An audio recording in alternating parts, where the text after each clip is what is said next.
Hi everyone, hope you're doing well from wherever you're watching this channel, depending on your time zone. Now, yesterday we saw the Machakos University students being tear-gassed by police officers on the road just because they were demonstrating. The reason behind this was delay of release of the HELB loan. They were burning tires. There was a lot of bonfire. They blocked the road just for someone to give them a year. They were looking for the attention from the government. Then after that, we have seen today CS for Education, Machogu announcing that the government is going to release HELB loan on Tuesday, November, this month. That is 7th. So students should prepare, those who have not checked their bank, to go and confirm, verify everything, as they wait on Tuesday to get the HELB loan. That's the information from the office of the Minister of Education, Ovisia Machogu. So I looked at that, then I asked myself a question. What have they been waiting for that much long? Must the students go on the road to be tear-gassed for the HELB loan to be released? Is it a must? Is demonstration the only language this government understands? Is riot the only way these people will get to do something? Is that the only means of communication between Kenyan citizens and those who are in administration?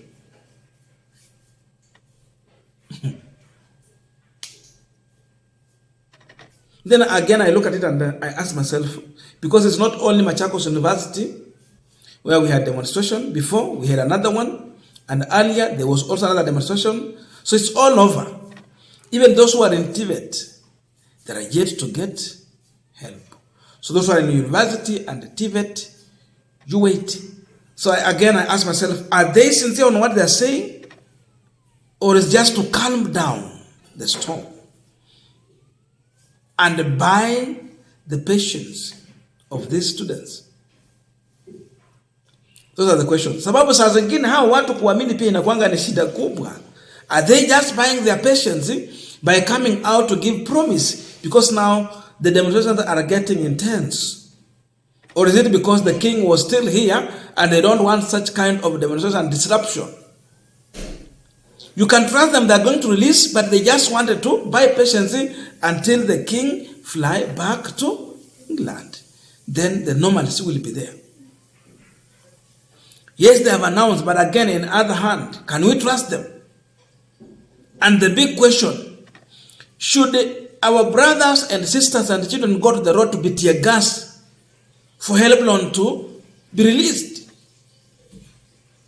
So this has become the nature of this government. So as Machogu and the William Ruto regime release this loan, if they are going to do so, they must learn something, that there is a seed they are planting in the youth. There is a seed they are planting in the students. And the seed is that the only way to speak to William Ruto and this regime is by demonstration. So every time they will be in a need of anything, the only way to get what they want will be through rioting.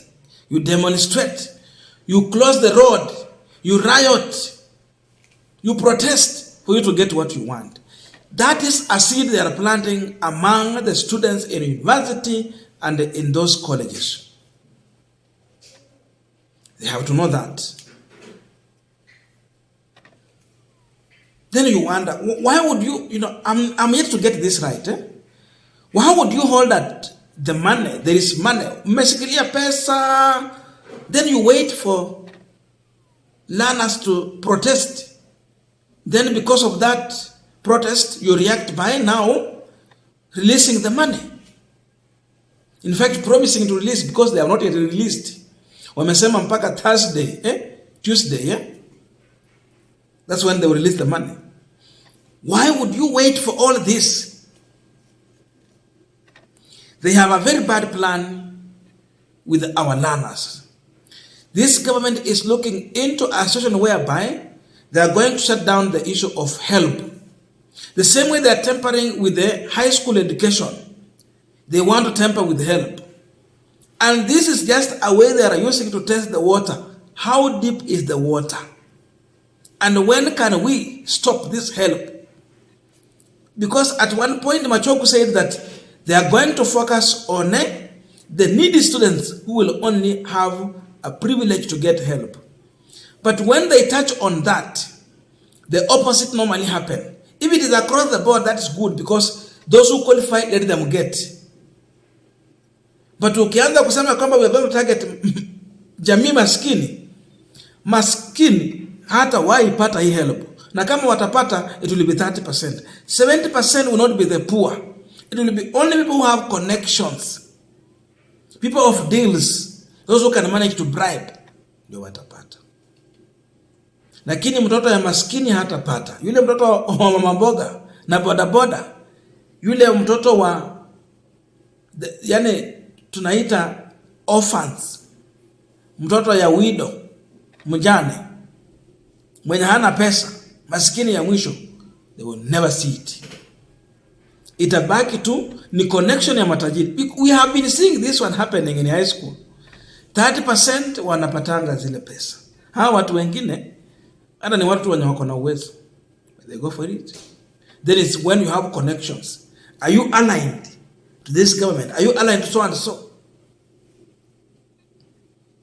Mbaki ni hivyo. But there was a lot of discipline and decency in universities and high-level learning institutions because it was cutting across the board. Just apply and wait. So, whatever we are seeing here, the signs of delaying, then wait for it to release. Next year, maybe, soon you will hear that this has marked the end of HELB, among many other things. Today they are diverting this money, and the worst is that in as much they want to have more money, there is nothing tangible in terms of project. We cannot fail this government. It all goes to the West. Wastage. So that's the third state of this country. Our children are in danger of getting education because this government is not willing to fund education in institutions in this country.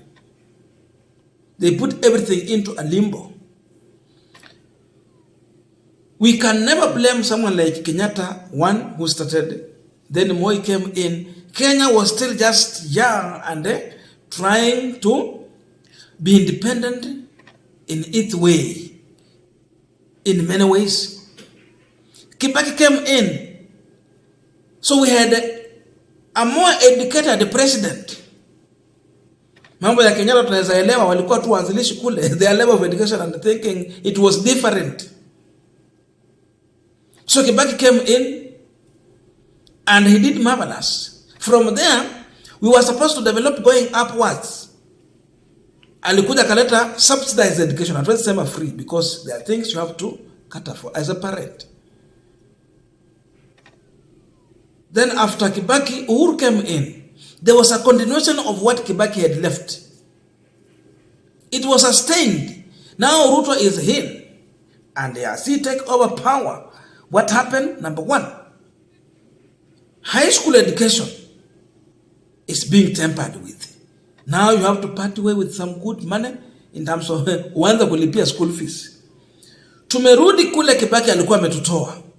Na ilikuwa wakati mheshimiwa Uhuru alichukua apeleka hatua zingine, na Uhuru Kenyatta ndiye amekuja na mambo ya TVET, which is good, and now they are funding this one. Watoto wa TVET wanapata some funds, help. Now you can access it.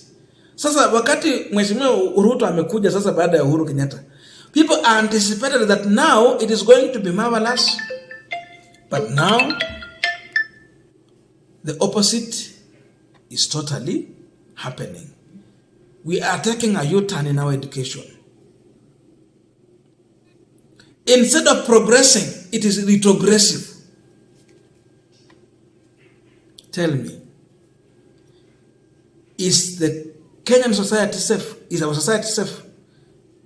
Kama accessing education is going to be that much expensive, that means it will only be left for the rich and middle class. The poor will not have this education. Na hiyo ndio serikali ya mama mboga na bodaboda.